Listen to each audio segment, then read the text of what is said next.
Hello and welcome to Dateline Northeast, a program that gives you an overview of the developments in India's Northeast region. I'm your host, Skyrim Zimik, and here are the top stories of today's program. Guwahati Airport to get a new integrated building soon.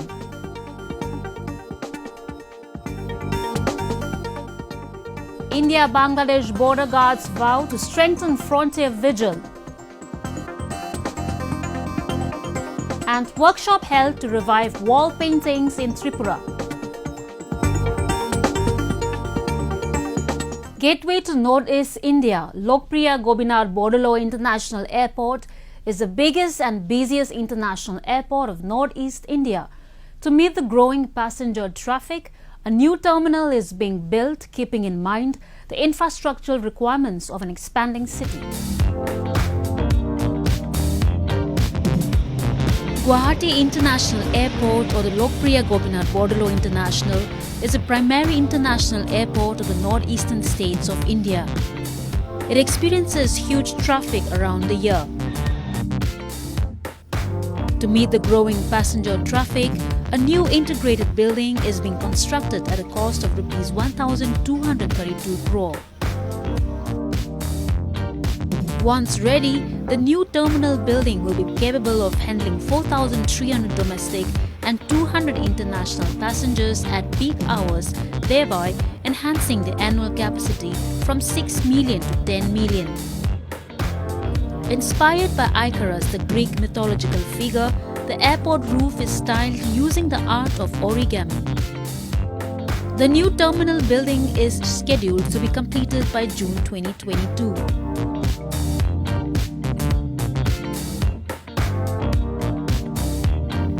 The challenge to handle the crowd grew significantly as the COVID-19 stretched out to all corners of the world. Right from the entry gate to the flight takeoff, all touch points are regularly and repeatedly sanitized at the airport. A host of safety measures were introduced and enforced. We have been doing a hectic works in regard to sanitization works, in regard to touch-free, all spaces were cleaned, deeply cleaned, and all touch points were cleaned. All SOPs were followed from Ministry of Government of New Delhi, Ministry of Civil Aviation, as well as with the State Government of Assam. The Airports Authority of India laid out protective layers across all airports, including the Guwahati Airport, to combat the spread of the virus. Compliance with standard operating procedure is ensured while dealing with passengers travelling to and fro from all the northeastern states. Passengers have been experiencing a safe and pleasant journey. Throughout जो airport का environment है, जो भी situation है एकदम ठीक है. Security and as well as all these things are superb, no problem at all. जो भी airport authority arrangement की है, it's absolutely okay. We are happy with that.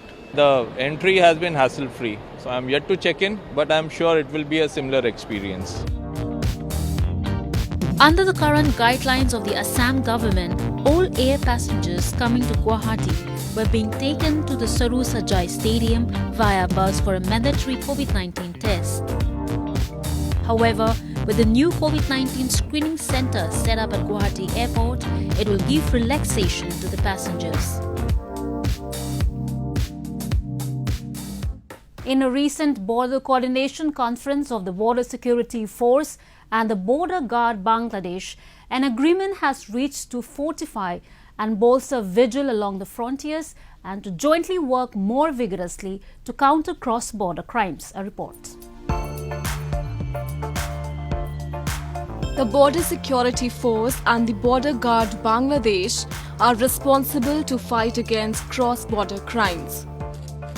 Over the past few years, the border forces of India and Bangladesh have jointly worked to keep the border safe by developing mutual trust and cooperation. To further bolster the bond, a 3-day regional-level coordination conference of the BSF and BGB concluded recently at Frontier Headquarters BSF in Salbagan, Agartala. The Indian delegation was headed by Sushanta Kumar Nath, Inspector General BSF Tripura Frontier, accompanied by Sunil Kumar, Inspector General BSF Mizoram and Kachar Frontier, Hardeep Singh, Inspector General BSF Meghalaya Frontier, and other senior BSF officers. A 7-member delegation from Bangladesh attended the conference. During the period of this conference, he also conveyed his wholehearted gratitude to the authorities and the administration of Tripura state for declaring BGB delegation as state guest. The head of BGB delegation, BSF delegation, that is myself, also highlighted sincere commitment of both the border guarding forces to maintain peace and harmony along the international border and in strengthening the already robust friendly relationship. Various bilateral border issues including trans-border crimes, smuggling, construction of fencing, better border management, human trafficking, border violations, construction of single-row fence, coordinated border management plan and other pending developmental works were discussed in the conference. Both the border forces have agreed to take tough measure trans-border crimes with a higher degree of cooperation, including taking legal actions against the perpetrator as per respective laws of the land. The BGB team leader also said that a visit to a neighbouring country like India is always pleasant as both India and Bangladesh share a common culture and history. We have exchanged our views, ideas and concepts on border-related issues in a very congenial and lively environment with an aim to enhance the existing friendly relation among both the countries by maintaining a peaceful and tranquil border.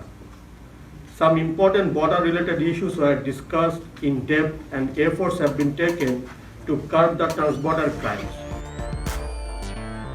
Of the total 4,096 km India-Bangladesh border, Tripura shares 856 km with Bangladesh, of which around 67 km area is unfenced. The conference would further strengthen the ties by addressing various border issues of bilateral interests. The relationship between Bangladesh and India is entrenched deep in history and two nations share a healthy trade and military bond.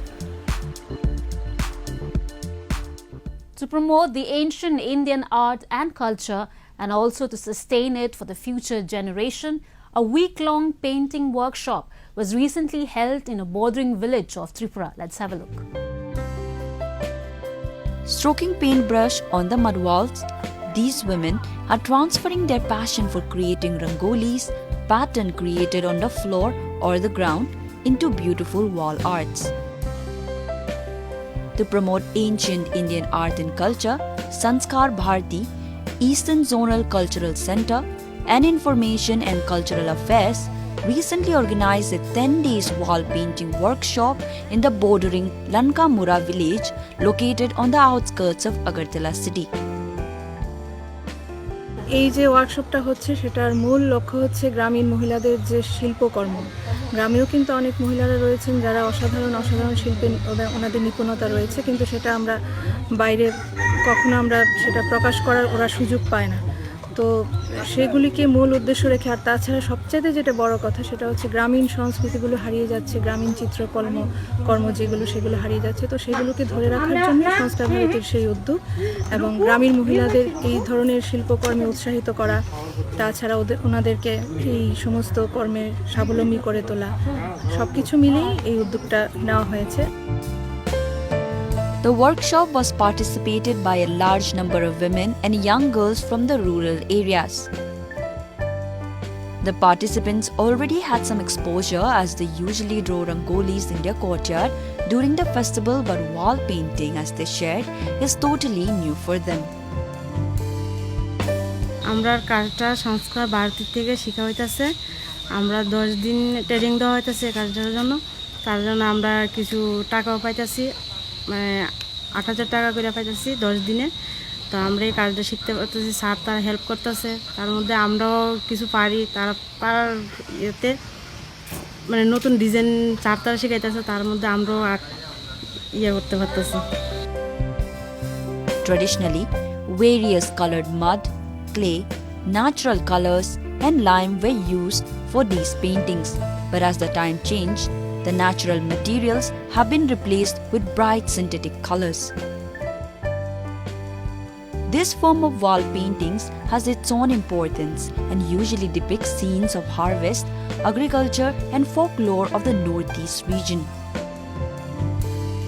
আগে আমার মা তারা বোন তারা সবাই করতো, তো এখান থেকে আমি একটু শিখেছি। আর ম্যাম তারা আমরাকে নিয়ে এসেছে ওরার সঙ্গে আলপনা আঁকার জন্য, একটা প্রোগ্রামের জন্য, তো ম্যাম তারা থেকেও শিখেছি। Participants also shared that such workshops help in passing on the traditional techniques and skills to the next generations. Let us now take a look at some of the events that made news in the Northeast recently. To honor and preserve the diverse traditional faith and practices of tribal communities, Indigenous Faith Day was recently celebrated at the DIA ground in Arunachal Pradesh, Chimpu. Wearing colourful ethnic attires, the participants adorned the event with traditional performances. Chief Minister Pema Khandu, who presided over the event, asserted that India is a democratic and secular country where every religion and faith is equal.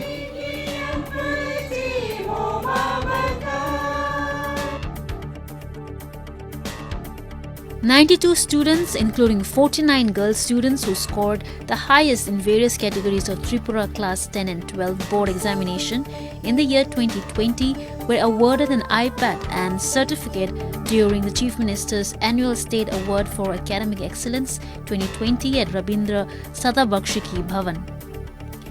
Students from various schools who were among the top 5 in Class 10 and 12 board examinations, beside those who scored the highest mark in the categories of ST, SC, OBC, religious minority, and other streams and subjects, received the award.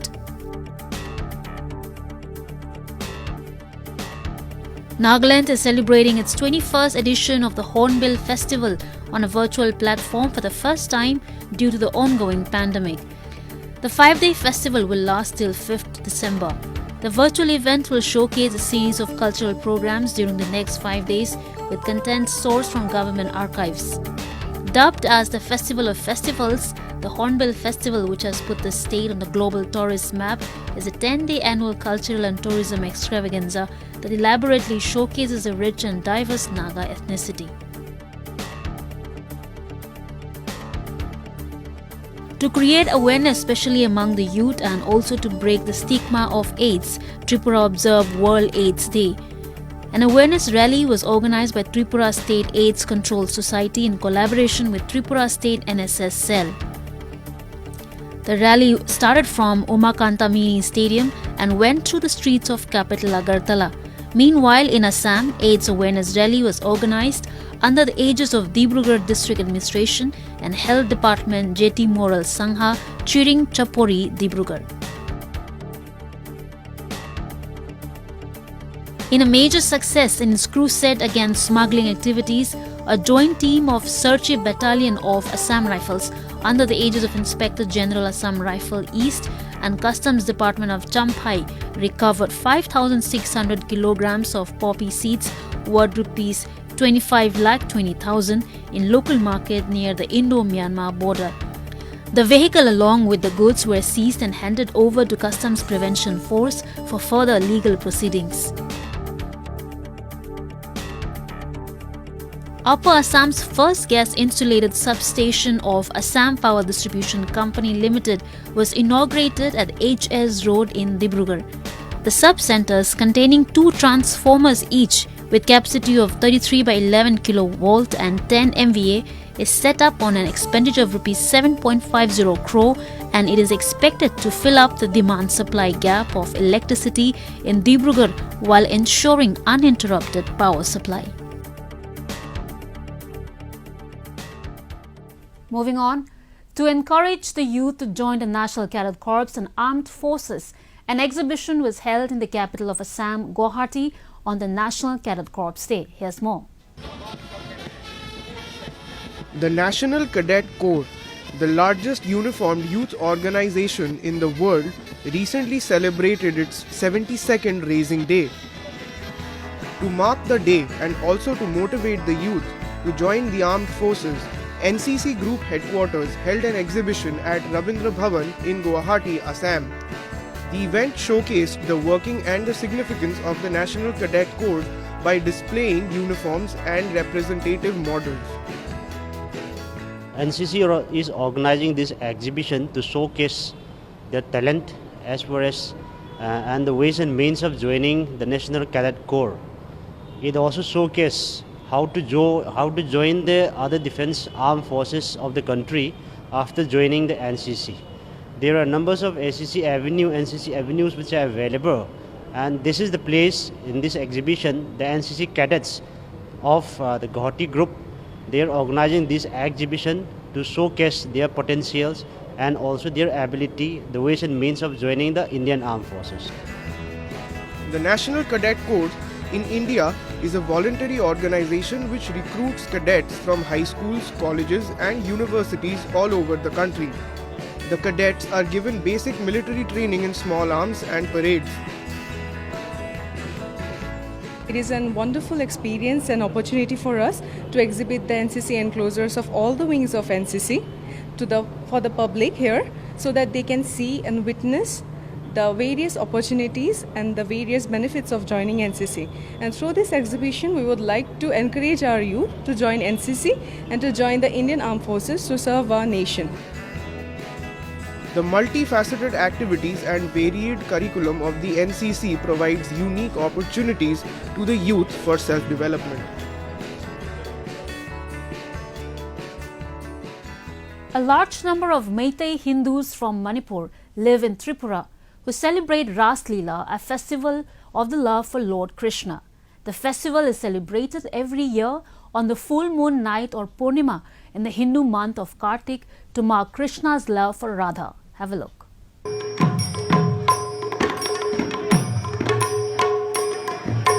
Tripura had a cultural and traditional bond with Manipur that started more than 360 years back through matrimonial alliances. One such cultural celebration is Rass Lila or Maharas.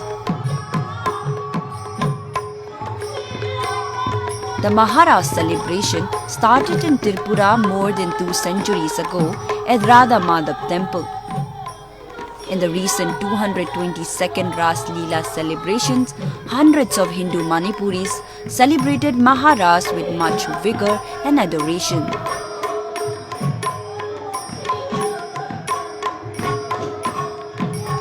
However, due to ongoing pandemic, the gathering was comparatively less than previous years. ये Hindu culture Maharashtra लीला है उत्सव। यहाँ पर कोई जाति भेद नहीं है। ये हिंदू का महाराष्ट्र लीला उत्सव है। बहुत प्राचीन से चल रहा है। राजा ने कौन सी राजा ने शुरू किया? द्वितीय राजधर माणिक्य राजा ने स्टार्ट किया है। ये रास बहुत पुराना संस्कृति ऐतिहासिक रास है। ये मणिपुर के राजा भैगचंद्र के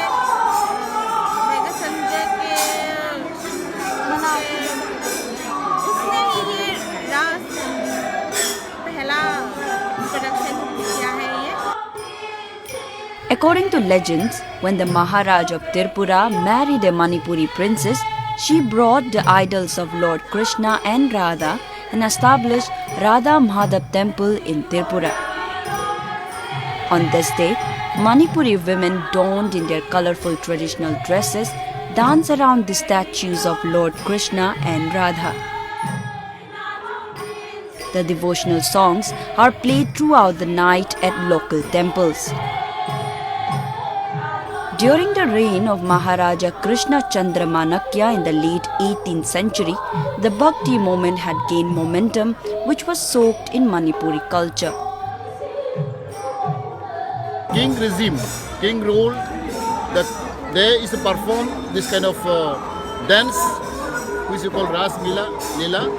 It was performed whole night, and it was really performed by our Manipuri people, Manipuri community. As you know, Manipuri people are very strong, they're very faithful, they're hardworking, and they're good arts, and they're really faithful to the tradition and culture. আমি এখানে রাস দেখতে আইছি আর কোনোদিনও আসলে প্রথমেই এসেছি এখানে এসে দেখলাম খুব সুন্দর এটা একটা মণিপুরীদের উৎসব কিন্তু এখানে এসে দেখলাম সকল ধর্মী লোকই এখানে এসেছে ভালোই লাগলো আমার দেখতে খুব ভালো লাগছে The celebrations witnessed the participation of Bengali and other tribal communities. Rass Festival is also a symbol of love and communal harmony.